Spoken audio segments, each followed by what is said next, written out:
Salem, New Hampshire CNN.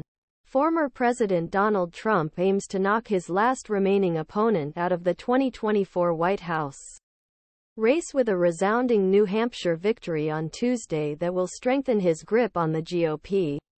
The Republican Party is getting more united every day, Trump told supporters in Laconia at the final rally of his Granite State primary campaign Monday night. "We started with 13 and now we're down to 2 and I think there's probably one going tomorrow."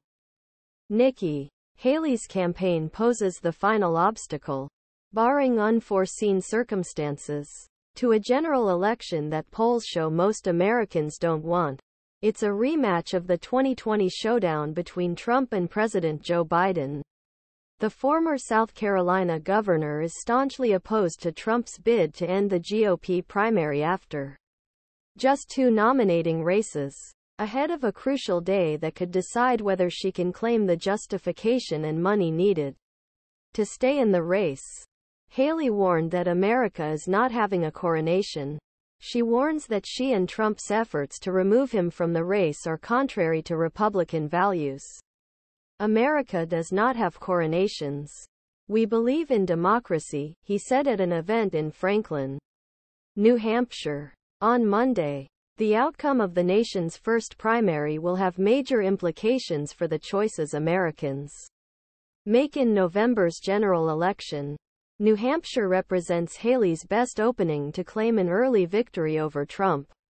This will slow his inevitable march toward the nomination and complete the GOP's transformation in the contest is also critical the former South Carolina governor's ability realistically extend campaign across his state into next month and beyond and ability persuade big money donors stick with him. On Democratic side, Biden's name is not on ballot Tuesday and no delegates will be named because of a dispute between state and Democratic National Committee over reshuffling party's election calendar.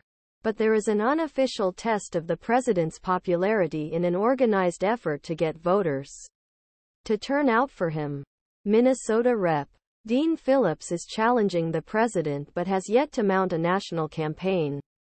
Voters are casting their votes after Trump won the Iowa caucuses last week with more than 50% of the vote. Ron DeSantis withdrew on Sunday. Contest is now a toss-up between former president and former ambassador to United Nations. Haley is trying to capitalize on Trump's gaffe by confusing her with former Democratic House Speaker Nancy Pelosi by arguing that neither her 77-year-old GOP rival nor the 81-year-old Biden have the mental acuity to serve a second term. But Haley's attempts to gain momentum have been hampered by former GOP candidates DeSantis, South Carolina Sen. Tim Scott was tested by Trump, who had the support of North Dakota Governor Doug Burgum and entrepreneur Vivek Ramaswamy. The latter 3 arrived in person to campaign with Trump in Laconia on Monday night. "We can finish off th.